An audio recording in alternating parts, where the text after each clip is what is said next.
It's the Real News Network. I'm Sharmini Pires coming to you from Baltimore. Fallout from last Sunday's Constitutional Assembly election in Venezuela continues. The opposition has vowed not to recognize the assembly, and several governments have aligned themselves with the opposition. That includes U.S., Canada, and Mexico. The opposition is now planning a major demonstration on Sunday of the swearing in of the 545-member Constitutional Assembly, which will take place on Thursday. Complicating matters further for the government, the company that sold and operates Venezuela's voting machines, Smartmatic, its CEO, Antonio Mujica, held a press conference in London on Wednesday saying that Venezuela's electoral authorities inflated the turnout figure by 1 million. Joining us to analyze these developments in Venezuela is Dan Kovalik and Gregory Wilpert. Dan has recently returned from Venezuela, where he was an invited election observer by the CNE, and Dan is a labor and human rights lawyer who teaches international human rights at the University of Pittsburgh School of Law. Good to have you with us, Dan. Thank you. And also joining us is Gregory Wilpert. He is a Real News correspondent and producer who's a long-time analyst of Venezuela and is currently in Caracas. Now, for complete transparency, I should say that Gregory Wilpert's wife is employed by the Foreign Ministry of Venezuela. So thank you so much for joining me, Greg.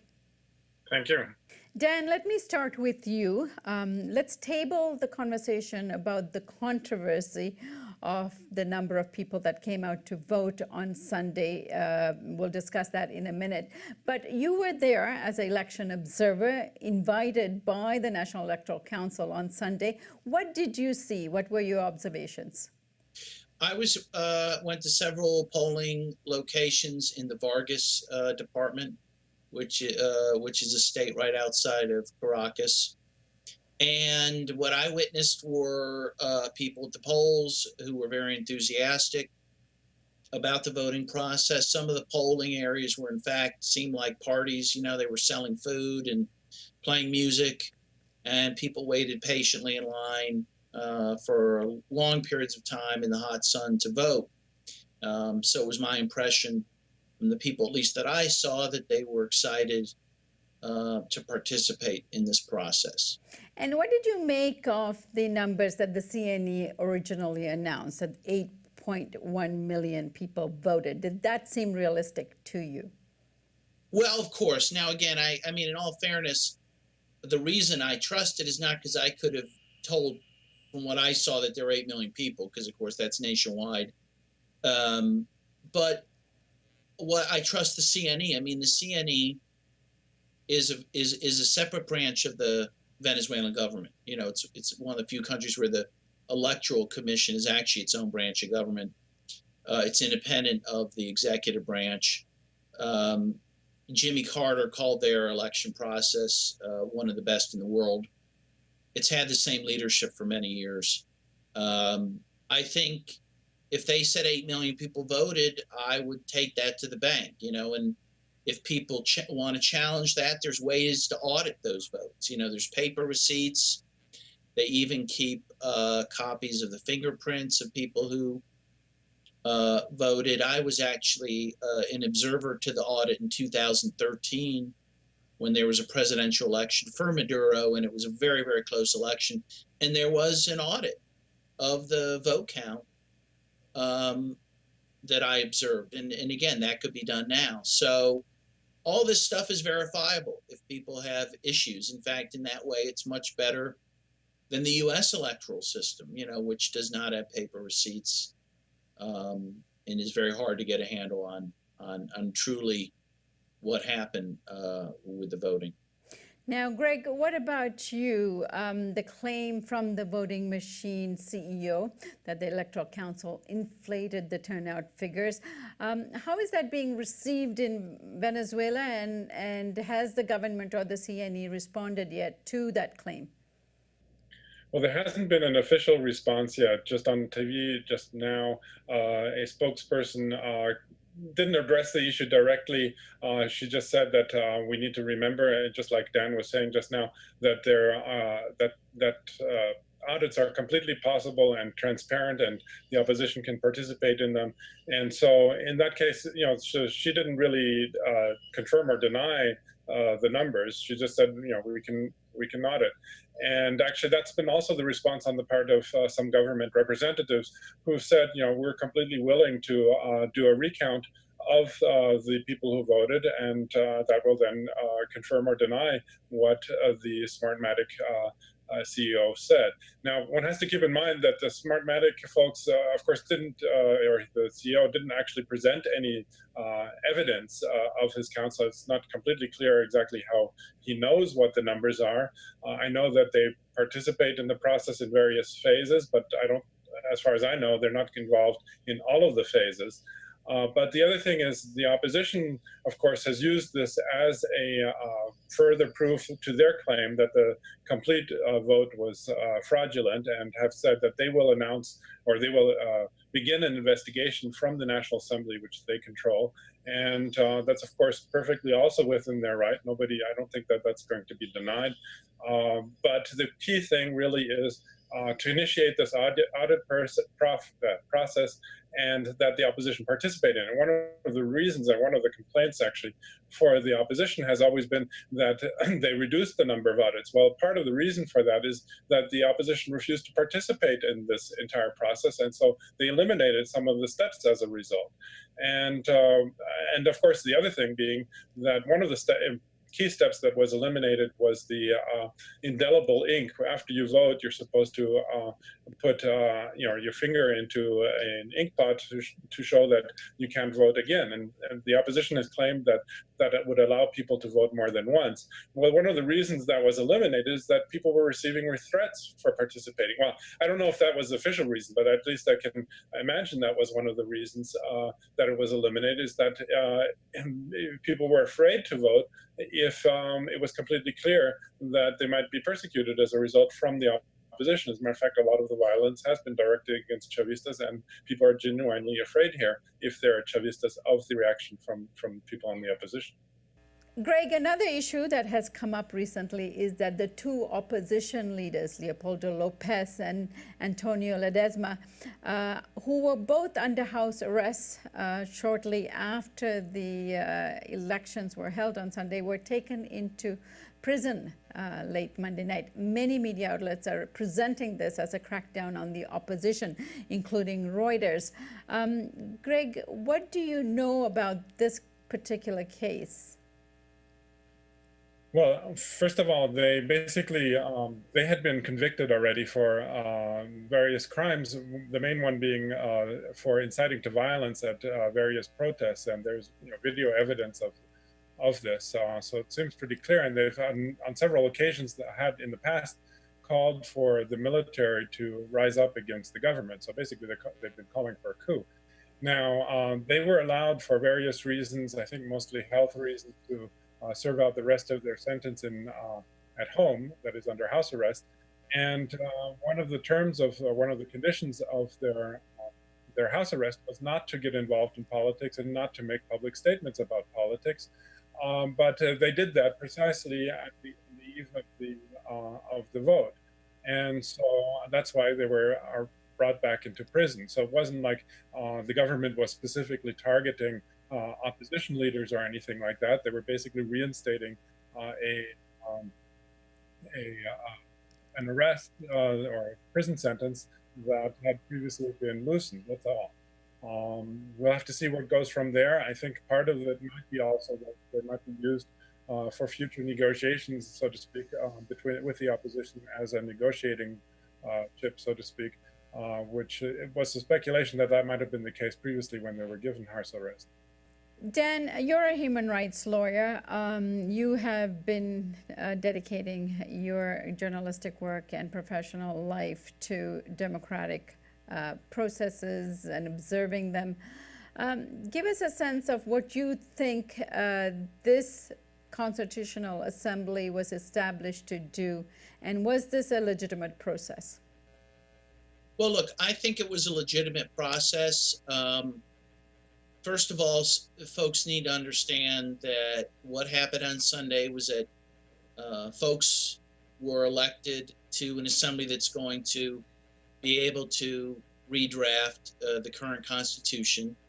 Ultimately, 545 people were elected. I say ultimately because I think the indigenous representatives were elected on Monday. In any case, the folks that were elected were, really average people representing the disabled, for example, working people, unionists, students, who are going to have a chance to put the interests of those types of people into this Constitution. These are people who certainly before President Chavez were invisible in Venezuelan society. These are the people that the current government, and may I say the revolution, has supported. And those are the type of people that showed up at the polls. I would welcome those people having a greater say in Venezuelan society. And ultimately, even though they will have a chance to draft the Constitution and they'll be able to do it independently of the Maduro government, there will be a referendum later which will allow voters throughout Venezuela to either accept or reject their constitution, which I think is also being lost a lot in the media. So I think it's an exciting process. I mean, this could be an avenue towards more democracy rather than less. In fact, I wouldn't mind a constitutional assembly here in the U.S. Maybe we could get rid of the Electoral College, for example, or maybe we could finally pass the ERA, which women have been fighting for a long time. So I see this as a positive development, potentially. Greg, let's talk about the U.S. response to the election of the Constitutional Assembly. Now, it is an election that was held, and people have responded in a particular way. The government and the CNE has acknowledged the results, and they're about to swear in the Constitutional Assembly. How is the U.S. responding? And I understand Marco Rubio was on Venezuelan television recently delivering a message to the people. Give us a sense of all of that. Yes, Senator Marco Rubio's statement actually was kind of interesting because it was unusual to have a U.S. senator speak on Venezuelan television. But what he said wasn't that much different from what most opposition leaders here say on television and in the newspapers all the time, which is, first of all, of course, he's said things like that Venezuela is heading down the path towards Castro communism. I'm not sure if he used that term, but basically, talking about all the refugees from Cuba and from Nicaragua, and Venezuela is heading down the same route, and encouraging people basically to ignore or to oppose the Constitutional Assembly, not to support it, and to actively organize against it. So, I mean, that's a pretty extreme statement, I think, that is from another representative, essentially, of another government, of a foreign government. And that's been basically the tone and the direction of U.S. involvement all along, of course, as we know. And the Trump administration decided to sanction President Maduro, who now joins the ranks of people such as Bashar al-Assad and Kim Jong-un in North Korea, as people who have been personally sanctioned by the U.S. government, meaning that they cannot hold assets in the U.S. Maduro laughed it off, and he said, bring it on, and that he's proud to have received the sanctions. He'd be surprised if he didn't. And saying, of course, that he doesn't have any assets in the U.S. anyway, so it doesn't make any difference. The big question, of course, is whether or not the U.S. decides to sanction the oil industry, which would have a major impact on Venezuela and would also have a collateral effect on the U.S. itself. So we need to see if the Trump administration will go that far.